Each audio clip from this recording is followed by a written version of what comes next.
Good morning बच्चों, कैसे हैं सब? बढ़िया। क्या हाल चाल है आप सभी के? चलो, आज का जो हम वीडियो स्टार्ट कर रहे हैं वो उन बच्चों के लिए ज़्यादा इम्पोर्टेंट है जो बच्चे अभी 9th से प्रमोट होकर 10th में आए हैं। और हमारे राजस्थान बोर्ड में NCERT कोर्स, जो हमारा नया सिलेबस आएगा, NCERT कोर्स लागू कर दिया गया है, उसके अकॉर्डिंग ही हम पढ़ाएंगे और वही टॉपिक सारे लेंगे। ठीक है, हम ले रहे हैं क्लास 10th NCERT कोर्स, चाहे RBSc कोर्स कहें। ठीक है, मैथमेटिक्स उसका फर्स्ट चैप्टर लेते हैं क्योंकि हमने 9th में भी NCERT कोर्स ही पढ़ा है। ठीक है, फर्स्ट चैप्टर है हमारे पास में वास्तविक संख्याएं, रियल नंबर्स। वास्तविक संख्याएं, रियल नंबर, उसी से रिलेटेड हमने कुछ चीज़ें 9th में पढ़ी थी। थोड़ा सा उसको रिकॉल कर लेते हैं कि हमने 9th में क्या क्या पढ़ा था। ठीक है, चलो 9th और 8th में हमने जो NCERT कोर्स पढ़ा है उसके अकॉर्डिंग चलते हैं। 9th और 8th में हमने सबसे पढ़ा वास्तविक संख्याएं। उससे पहले हम देखते हैं संख्याएं। ठीक है, संख्याएं क्या है, कितने प्रकार से हमने उसको डिवाइड किया अलग अलग, और वास्तविक संख्याओं में क्या है। ठीक, चलो देखते हैं। सबसे पहले हमने पढ़ा था प्राकृत संख्याएं, नेचुरल नंबर, प्राकृत संख्याएं। प्राकृत संख्या डिनोट किससे करते हैं हम उसको? इसके प्राकृत संख्याओं के समुच्चय को हम कैपिटल N से प्रदर्शित करते हैं या डिनोट करते हैं। ठीक है, इसमें कौन कौन सी संख्याएं आती है? समुच्चय को हमेशा मंझले कोष्ठक में रखा जाता है। 1 2 3 4 5 6 डैश डैश डैश डैश। जो हमारी अनंत तक संख्याएं हैं, जो हम काउंट कर सकते हैं अनंत तक संख्या, वो सारी वास्तविक संख्या नेचुरल नंबर्स में आती है, प्राकृत संख्याओं में। ठीक है, उसके बाद में हमने जो नेक्स्ट पढ़ा था 9th और 8th में, वो था हमारे पास में पूर्ण संख्याएं। क्या पढ़ा था बच्चों? पूर्ण संख्या, होल्स नंबर, पूर्ण संख्याएं। अब पूर्ण संख्याएं क्या होती है? पूर्ण संख्याओं को डिनोट करते हैं हम किससे? W से। ठीक है, उसमें कुछ नहीं होता है। प्राकृत संख्याओं को जो समुच्चय है या ग्रुप है, उसमें हमने जीरो और ऐड कर दिया। क्या मान लेते हैं कि जैसे हमारे पास में एक बैग है। ठीक है, ये बैग है हमारे पास में। ठीक, यहाँ से हम संख्याएं डाल रहे हैं। पहले हमने 1 2 3 4 ऐसी बहुत सारी संख्याएं डाल दी। ठीक है, वो अब जो ये बैग है वो किसका बैग है, किसका समुच्चय है? प्राकृत संख्याओं का समुच्चय है। ठीक है, ये बैग हमारा क्या कहलाएगा? प्राकृत। अब हमने क्या करा, इसमें एक संख्या और डिजिट और डाल दी, 0। क्या डाल दिया? 0। अब ये प्राकृत संख्या, तो प्राकृत संख्याएं भी इसमें है, लेकिन अब ये जो बैग है वो क्या कहलाएगा हमारे पास में? पूर्ण संख्याओं का समुच्चय। किसका सेट कहलाएगा? पूर्ण संख्याओं का समुच्चय। 0 1 2 3 4 डैश डैश। ये हमारे पास में अब जो सेट बना है वो क्या कहलाता है? पूर्ण संख्याओं का समुच्चय। फिर हमने पढ़े थे पूर्णांक, इंटीजर्स, पूर्णांक, पूर्णांक संख्याएं। हमने इसको संख्या रेखाओं पे भी प्रदर्शित किया था। इसको डिनोट करते हैं Z से या फिर I से। ठीक है, मैक्सिमम Z से, इसके सिंबल से मैथमेटिक्स में। अब इसमें क्या हुआ? ठीक है, सबसे पहले ये अगर 0 को हम इग्नोर करें, ये सेट किसका था? प्राकृत संख्याओं का समुच्चय। फिर हमने इसमें 0 और ऐड कर दिया, तो वो क्या बन गया हमारे पास में? पूर्ण संख्याओं का समुच्चय। अब हमने क्या करा, इसमें नेगेटिव नंबर्स भी ऐड कर दिए, जैसे -1 -2 -3 -4 -6 -10, ये भी हमने इसमें डाल दिया। तो अब जो ये समुच्चय बन के आया है वो क्या कहलाएगा हमारे पास में? पूर्णांक संख्या। मीन्स धनात्मक और ऋणात्मक पूर्ण संख्याओं का जो समुच्चय बनता है, धनात्मक और इसमें ऋणात्मक भी होगी, धनात्मक संख्याएं भी होगी, 0 भी, वो हमारे पास में क्या कहलाएगी? पूर्णांक संख्याओं का समुच्चय। जैसे 0 1 2 3 डैश डैश। नेगेटिव नंबर्स लेते हैं, -1 -2 -3 डॉट डॉट डॉट, ऐसा माइनस इन्फिनिटी, इधर प्लस इन्फिनिटी। ठीक है, ये हमारे पास में क्या कहलाएगा? पूर्णांक संख्या। राइट है बच्चों।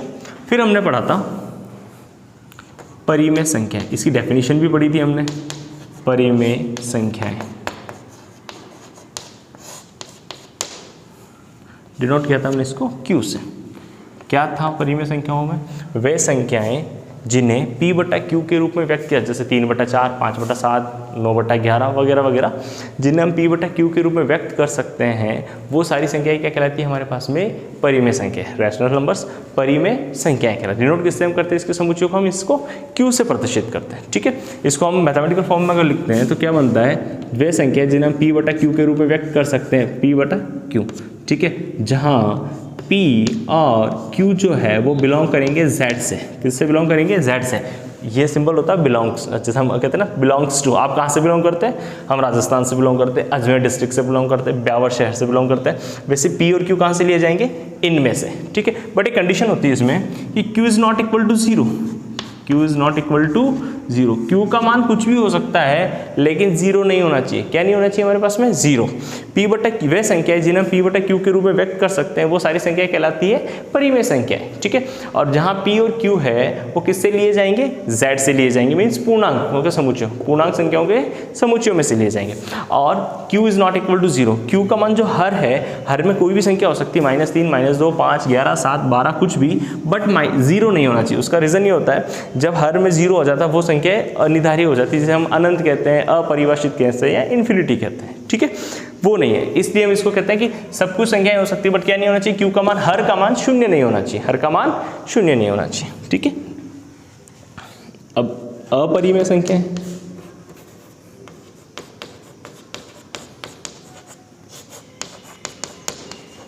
अपरिमेय संख्याएं जिसे हम चाहे तो q डैश से डिनोट कर सकते हैं। कुछ नहीं है, वह संख्याएं जो परिमेय नहीं होती वो अपरिमेय संख्याएं होती हैं। ठीक है, जैसे हम कहते हैं पाई, e, √2, √3 वगैरह वगैरह, ये जो संख्याएं होती है वो सारी क्या कहलाती है? अपरिमेय संख्या। ये सारी चीज़ें हमने 9th में पढ़ी थी। ठीक है, ये सारी चीज़ें हमने 9th में पढ़ ली थी।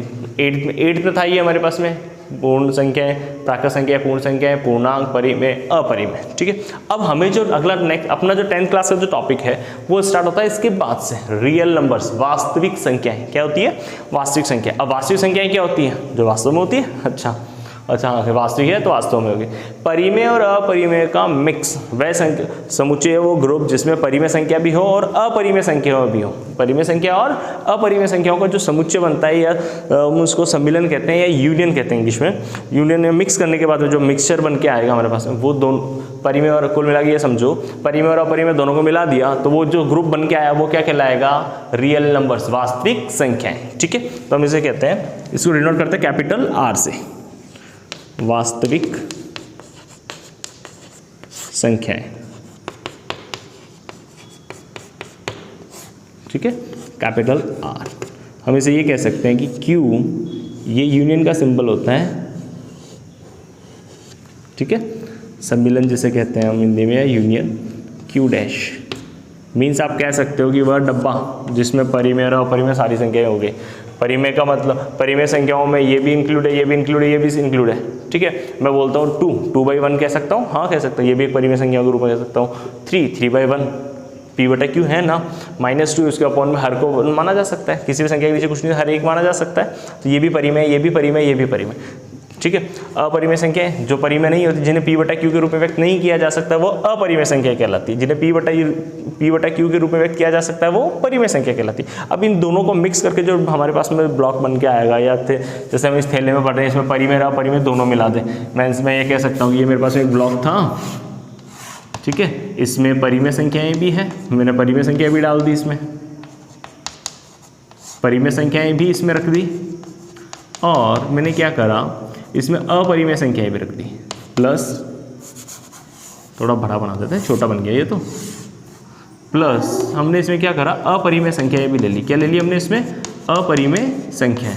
हमने दोनों को मिक्स कर लिया तो जो हमारे पास में जो बन के आएगा वो कहलाएगा वास्तविक संख्या है। परिमेय भी इसमें डाल दी डब्बे में और अपरिमेय भी, तो ये जो बन के आया वो क्या कहलाएगा? वास्तविक संख्याओं का ग्रुप कहलाएगा, वास्तविक संख्या। राइट है भाई, वास्तविक संख्याओं का समुच्चय बन गया। ठीक है, डिनोट किससे कर रहा हूं मैं इसको? कैपिटल R से। रियल नंबर्स बोलते हैं इसलिए इसको कैपिटल R से। ठीक है बच्चों, चलो हम आगे चलते हैं। हमारा टॉपिक है नेक्स्ट, यूक्लिड विभाजन प्रमेय। प्रमेय का भी कह सकते हैं यूक्लिड विभाजन थ्योरम। ठीक है, यूक्लिड विभाजन हमारे बुक में 1.1 इसका नंबर है, 1.1 थ्योरम नंबर 1.1 क्या कहती है? दो धनात्मक पूर्णांक, जो हमने धनात्मक पूर्णांकों को समुच्चय पढ़ा था उसमें से कोई दो संख्याएं ली जाए। ठीक है, दो धनात्मक पूर्णांक, जैसे मान लिया हमने a और b है, क्या हमारे पास में a और b है, दिए रहने पर ऐसी अद्वितीय पूर्णांक संख्याएं, जो पूर्णांक संख्या का समुच्चय लिया था उसमें से कोई दो संख्याएं q और r जैसे हमने माना है इस प्रकार विद्यमान होगी। दो धनात्मक पूर्णांक लिए हमने a और b। ठीक है, उनके लिए कोई अद्वितीय मतलब होता है यूनिक, वो उन्हीं के लिए होगी, अदर किसी के लिए नहीं होगी। ठीक है, अगर उसमें से अगर q किसी के लिए है तो r किसी के लिए, मतलब दोनों यूनिक है। ठीक है, मान लिया हमने a और b जो संख्याएं ली है उनके लिए q और r है तो वो a और b के लिए ही होगी, अदर किसी के लिए। इसे बोलते हैं अद्वितीय पूर्णांक संख्या q और r इस प्रकार विद्यमान होगी कि a बराबर बी क्यू, मतलब b into q, b q plus r, जहाँ जो r है ये r जो है ग्रेटर देन, साथ में इक्वल टू का चिन्ह भी है, ग्रेटर देन इक्वल टू क्या हो सकता है 0, मतलब r का मान 0 से बड़ा या 0 के बराबर हो सकता है, या फिर r का जो मान है b से क्या होगा छोटा, मतलब a और b में जो दो संख्याएं ली है उसमें से b से क्या होना चाहिए छोटा होना चाहिए, बराबर नहीं उससे छोटा ही होना चाहिए। मीन्स a बराबर बी क्यू प्लस आर, ये है, ये हमारी कहलाती है यूक्लिड विभाजन प्रमेय। अब आप सोच रहे होंगे पता नहीं क्या है ये यूक्लिड विभाजन प्रमेय हम 10th में पढ़ रहे हैं? नहीं, इसी की जानकारी हमें 6th में भी थी, 7th में भी थी, 5th में भी थी, यहाँ तक कि 5th में हमारे पास में इसकी जानकारी थी, लेकिन हम कुछ उसको बोलते, कुछ लैंग्वेज अलग बोलती है, मैथमेटिकल फॉर्म में हमने लिखा है या a और b के पदों में वगैरह वगैरह, ठीक है। दो धनात्मक पूर्णांक a और b दिए रहने पर ऐसी अद्वितीय पूर्णांक p, q व r इस प्रकार विद्यमान हो कि a बराबर बी क्यू प्लस आर, जहां r का मान ग्रेटर देन इक्वल टू 0 होगा या लेस देन b होगा, तो वो ये हमारी क्या कहलाती है यूक्लिड विभाजन प्रमेय। हम इसे बिल्कुल सिंपल फॉर्म में समझते हैं, बिल्कुल आसानी से, ताकि एक समझ में आ जाए। अच्छा ये कहना चाह रहे थे, अरे यार ये तो मैं 6 में ही पढ़ लिया था। अब क्या, देखो यहाँ कुछ कहते हैं, मान लो मैंने दो संख्याएं ली है, ठीक है, एग्जाम्पल लेते हैं। दो संख्या ली हमने, एक लिए मैंने 17, राइट है भाई, और एक संख्या लिए मैंने 3। क्या लिए? 3 पूर्णांक संख्या है, दो धनात्मक पूर्णांक, हमने पूर्णांकों में ऋणात्मक पूर्णांक भी पढ़े हैं और धनात्मक पूर्णांक भी पढ़े हैं, हमें उसमें से लेना कौन सा है? धनात्मक पूर्णांक। क्या लिया हमने? 17 और 3 लिए, मान लो ए हो गई और ये बी हो गई, ठीक है। उनके लिए जो दो पूर्ण संख्याएं होगी Q और R इस प्रकार विद्यमान होगी कि a बराबर बी क्यू प्लस आर, वहाँ हमें करना क्या है? भाग देना है, बड़ी संख्या में छोटी संख्या का भाग देना। अगर a बड़ा है, इसे अगर 17 को मैं a मानता हूँ और इसको मैं b मानता हूँ, तो a में किसका भाग देना है? b का भाग देना, मतलब 17 में किसका भाग देके देखना है? 3 का, ठीक है। ये हमने बहुत छोटी क्लास में पढ़ लिया था, याद कभी का होगा सर ये तो आता है हमें, ये तो हमने पढ़ा था, ठीक है। 3 का भाग दे रहा हूँ किसमें? 17, ठीक है, देते हैं। 3 दूना 6, 3 3 9, 3 चौक 12, 3 पंजे 15, 5 बार भाग गया, राइट है भाई। क्या बचा हमारे पास में? 2 बचा। क्या और आगे भाग जा सकता है? नहीं। ये जो हमारे पास में है वो कहलाता है शेषफल कहलाता है, रिमाइंडर जिसे हम कहते हैं शेषफल। किससे डिनोट करते हैं हम इसको? R से, राइट है भाई, ठीक है। ये हमारा पास में कहलाता है भागफल, जिसे हम डिनोट कर देते हैं Q से। क्लियर? ये हमारे पास में भाजक कहलाता था, तो इसे हमने डिनोट किया है B से, भाजक। और किस में भाग दिया है? इसमें। इसको हम A से डिनोट करते हैं भाज्य, ठीक है भाई। चलो अब चेक करके देखते हैं। हम छोटी क्लास में पढ़ते थे भाज्य बराबर, याद करना आप, भाज्य बराबर भाजक इंटू भागफल प्लस शेषफल। पढ़ा था क्या? क्लिक हुआ दिमाग में? अरे ये दिखते हैं, थोड़ा पढ़ा होगा दिमाग में, सर ये तो 6 में पढ़ लिया था, थोड़ा 7th में पढ़ा था कहीं ना कहीं, बिल्कुल पढ़ा था। भाज्य बराबर भाजक इंटू भागफल प्लस शेषफल। अब इसे हमने इस फॉर्म में लिखते हैं। हमने भाज्य किसको माना है? A को, 17 मीन्स ये A हो गया, इक्वल्स टू भाज्य किसको माना है? B को। भागफल हमारे पास में है Q, गुणा है तो दो संख्या को सिंबल में लिखते हैं, जब कोई चिन्ह है तो वैसे गुणा माना जाता है, प्लस शेषफल हमारे पास में क्या है? R। क्या यही बना है क्या?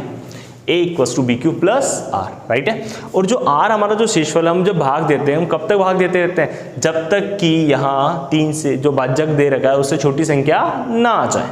हमारे पास में क्या है? 2 आया। अगर मैं यहाँ देता हूँ 3 चौक 12, ठीक है, 12 लिखता, शेषफल क्या बचता? 5 बचता, जो कि 3 से क्या है? बड़ा है। जबकि ये क्या कहता है कि जो शेषफल बचना चाहिए वो B से क्या होना चाहिए? छोटा होना चाहिए। हाँ, B से छोटा है, 2 है जो 3 से छोटा है, बिल्कुल। या अगर पूरा भाग चला जाएगा, क्या चला जाएगा? पूरा भाग चला जाएगा तो क्या आ जाएगा? 0, ठीक है। तो शेषफल हमारे पास में क्या आएगा? 0 आ सकता है। यही हमारे पास में है, तो मैं यहाँ कह सकता हूँ जो A है वो मेरे पास में भाज्य का वर्क कर रहा है, जो B है वो भाजक है, जो Q है वो भागफल है, और जो R है वो हमारे पास में क्या है? रिमाइंडर शेषफल। क्या है हमारे पास में? शेषफल, ठीक है। और शेषफल का मान हमेशा भाजक से छोटा होना चाहिए, या पूरा भाग चला जाएगा तो वो 0 हो जाएगा। एक एग्जांपल और लेते हैं जिसमें अगर पूरा भाग जा रहा हो तो 0 हो रहा हो, देखते हैं, ठीक है। देखते हैं एग्जांपल और क्या कह रहा है। एग्जांपल ठीक है। नेक्स्ट एग्जांपल लेते हैं जिसमें पूरा पूरा भाग जाए। मान लेते हैं हमने एक संख्या ली है 30 ले लेते हैं और 5 ले लेते हैं, ठीक है।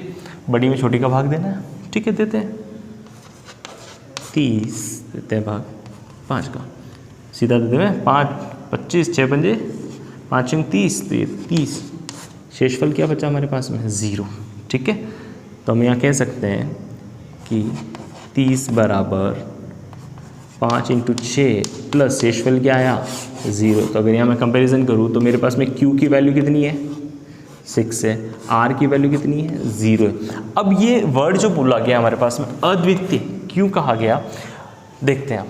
यहाँ मैंने 17 और 3 लिया, ठीक है। 17 और 3 के लिए Q का मान कितना आया 5, शेषफल कितना आया 2। अब ये केवल 5 और जो 2 आए हैं वो 17 और 3 के लिए आए हैं, ठीक है, केवल 17 और 3 के लिए। अगर यहाँ आप संख्या चेंज करोगे या तो A और B अगर यही रखते हैं तो इन 17 और 3 के लिए हमेशा Q का मान 5 आएगा, शेषफल R का मान 2 आएगा, इनके अलावा दूसरा आने वाला नहीं। इसलिए क्या वर्ड बोला जाता है कि अद्वितीय। जैसे अगर हमने 30 और 5 लिया है, 30 और 5 के लिए Q का मान हमेशा 6 आएगा और R का मान हमेशा 0 आएगा, इनके अलावा कोई दूसरा आ ही नहीं सकता। इसलिए क्या बोला गया, अद्वितीय पूर्ण संख्या Q और R इस प्रकार विद्यमान होगी कि A बराबर BQ प्लस R, A बराबर BQ प्लस R। R हमारे पास में B से छोटा होना चाहिए या 0 के बराबर, 0 से बड़ा या 0 के बराबर, बट B से छोटा होना चाहिए, ठीक है। क्लियर है बच्चों, ये आपके 1 मार्क्स में पूछी जाती है कई बार। 1 नंबर के क्वेश्चंस में कई बार पूछी जाती है, यूक्लिड विभाजन पर में लिखिए, यूक्लिड विभाजन पर में लिखिए। मीन्स क्या लिखना है आपको, ये स्टेटमेंट लिख के देना है, 2 धनात्मक पूर्णांक A और B दिए रहने पर ऐसी अद्वितीय पूर्ण संख्याएं Q और R इस प्रकार विद्यमान होगी कि A बराबर BQ प्लस R। जहाँ ये लिखना जरूरी, ये मेंशन करना है आपको वहाँ पे कि R का मान 0 के बराबर या 0 से बड़ा होगा बट B से छोटा होगा। मीन्स क्या बोलते हैं, R is greater than equal to 0 but less than B। Clear है।